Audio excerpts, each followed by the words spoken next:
Hello दोस्तों, एक नए वीडियो में आपका स्वागत है। आज के इस वीडियो में हम गोल्ड के बारे में बात करने की कोशिश करेंगे और ये जानेंगे कि गोल्ड पिछले 2 हफ्तों से गिरावट में क्यों जा रहा है। उसके पीछे क्या रीज़न है कि गोल्ड में लगातार गिरावट आ रही है। एक हायर हाई मतलब कि गोल्ड अपने टॉप लेवल पे पहुंच गया था और फिर अचानक से उसमें गिरावट क्यों आने लगी, तो उसी के बारे में हम चर्चा करेंगे। तो चलिए शुरू करते हैं। तो गोल्ड के बारे में, गोल्ड में जो गिरावट आ रही है उसके पीछे जो जो रीज़न्स हैं, जो फंडामेंटल हैं और जो टेक्निकल हैं, हम दोनों पे चर्चा करेंगे। लेकिन पहले हम फंडामेंटल के बारे में बात कर लेते हैं। व्यापार तनाव में कमी आई है। आपको पता है कि जब ट्रंप ने बहुत सारे देशों के ऊपर टैरिफ लगा दिया था, जिससे बाहर के जो सामान थे वो अमेरिका में महंगे हो गए थे, तो इसके बदले में अलग अलग देशों ने भी अमेरिका के ऊपर बहुत सारे टैरिफ लगा दिए थे, जिसे हम टैरिफ वार के नाम से भी जानते हैं या कहते हैं। तो उससे भी डॉलर की वैल्यू कम हो गई थी, क्योंकि अमेरिका की जो प्रोडक्ट थे वो अलग अलग देशों में महंगे हो रहे थे, तो इनका एक्सपोर्ट कम हो रहा था, जिससे इनकी डॉलर की वैल्यू कम हो रही थी।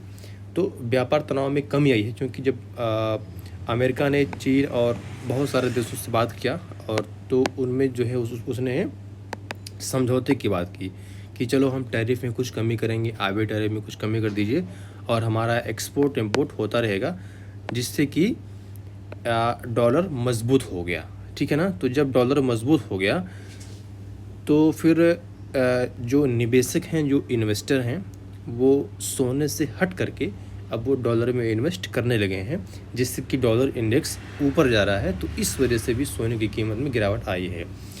दूसरा क्या है, डॉलर इंडेक्स में अमेरिकी डॉलर की मजबूती आई है। अमेरिकी डॉलर इंडेक्स में सुधार देखा गया है, जो कि सोने की कीमतों पर नकारात्मक प्रभाव डालता है। वही चीज़ है कि जब डॉलर की वैल्यू बढ़ेगी, जब उसकी डिमांड बढ़ेगी तो उसकी वैल्यू बढ़ेगी। ठीक है। जिससे कि सोना या अन्य मुद्राओं में महंगा हो सकता है, जिससे इसकी डिमांड घटती है।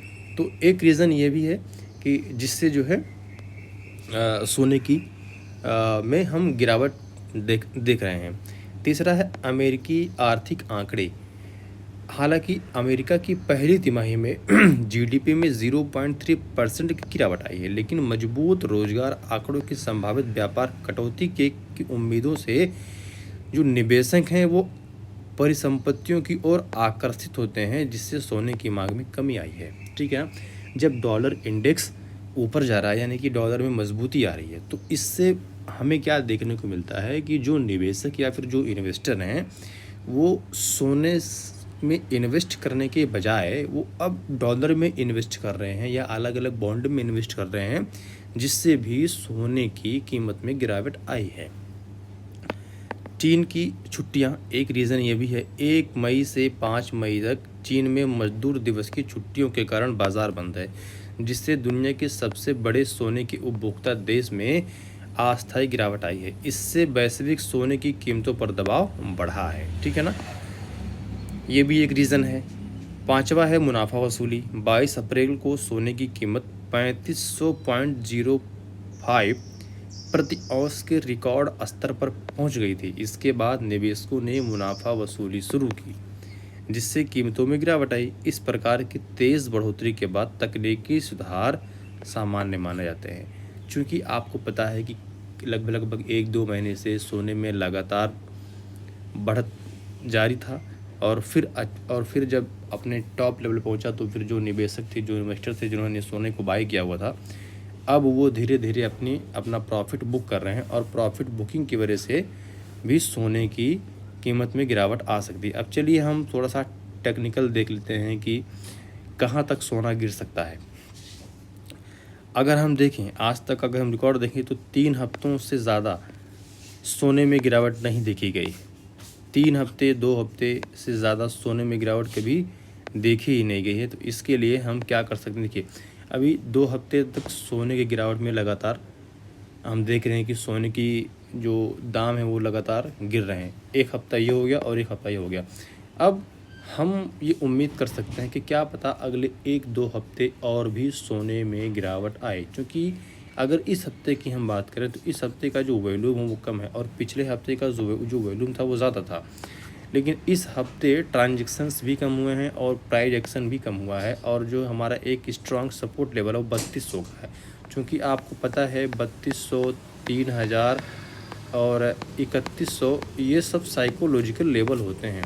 ये सब साइकोलॉजिकल प्राइस लेवल होते हैं जहाँ पे अक्सर प्राइस बाउंस बैक करती है। ठीक है, तो अभी जो सोना पहुंचा है वो हम कह सकते हैं कि 3243 के आसपास में सोना पहुंचा है, और अगर ये इस 3200 के सपोर्ट लेवल को ब्रेक करता है, अगर इस 3200 के सपोर्ट लेवल को ब्रेक करता है जो कि ये है, तो डेफिनेटली फिर हम 3100 या फिर 3000 तक हम सोने की गिरावट देख सकते हैं। ठीक है, लेकिन अगर इस 3200 को एक सपोर्ट मान करके प्राइस फिर से ऊपर जाता है तो मे भी चांसेस हैं कि सोने में एक जो है अप ट्रेंड फिर से शुरू हो सकता है। क्योंकि अगर हम रिकॉर्ड देखें तो एक हफ्ता, 2 हफ्ता, एक हफ्ता, 2 हफ्ता, एक हफ्ता, 2 हफ्ता, मैक्सिमम 3 से 4 हफ्ते तक ही सोने में गिरावट आती है और फिर उसके बाद में वो रिकवर कर लेता है। ठीक है, चलिए हम डेली के टाइम फ्रेम पे देखते हैं कि टेक्निकल हमारा क्या बोलता है। अभी देखिए ये 3243 के समथिंग के आसपास में जो अभी सोने का रेट है वो चल रहा है, तो हम 3200 को एज ए सपोर्ट मानेंगे। ये हमारा 3200 है और इसको हम एज ए सपोर्ट मान के चलते हैं कि 3200 को सपोर्ट प्राइस करेगा। और देखिए जो कल की कैंडल है, अगर आप देखेंगे ये वाली कैंडल है, यानी कि ग्रीन कैंडल है, लेकिन उतनी स्ट्रांग नहीं है। ना तो इसमें सेलर ज़्यादा स्ट्रांग है और ना ही बायर ज़्यादा स्ट्रांग है, यानी कि कहीं ना कहीं ये प्राइस को ऑब्ज़र्व कर रहा है कि क्या सेलर अभी भी इतने स्ट्रांग है कि वो प्राइस को नीचे लेके जा सकते हैं। तो लेकिन इसको देखने के बाद लगा कि ना ही सेलर और ना ही बायर ज़्यादा इंटरेस्टेड हैं बायर प्राइस को किसी भी दिशा में मूव करने के लिए। ठीक है, तो मंडे का जो कैंडल होगा वो काफ़ी दिलचस्प होगा कि प्राइस का डायरेक्शन किस वे में जाना चाहता है, ये हमें मंडे को मालूम हो जाएगा।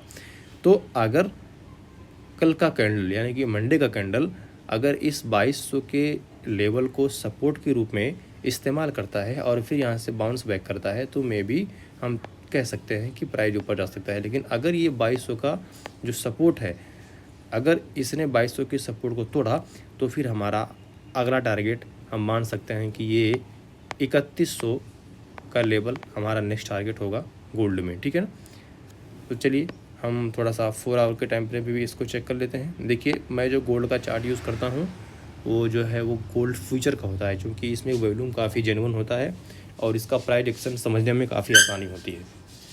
वही चीज़ें हैं, गोल्ड में लगातार गिरावट देखने को मिल रही है और अभी 3243 के आसपास में हमारा सपोर्ट लेवल है। ये हमारा जो 3200 का लेवल है हम इसको सपोर्ट के तौर पर मानेंगे, और अगर इस 3200 के सपोर्ट को प्राइस ने ब्रेक किया तो हम अगला 3100 के आसपास का जो हमारा सपोर्ट लेवल है उस पर हम नज़र बनाए रखेंगे। बस देखते हैं कि क्या होने वाला है। ठीक है, तो ये टेक्निकल और ये फंडामेंटल था गोल्ड के बारे में, सोने के बारे में, कि क्या सोना कितना महंगा हो सकता है, कितना नीचे जा सकता है।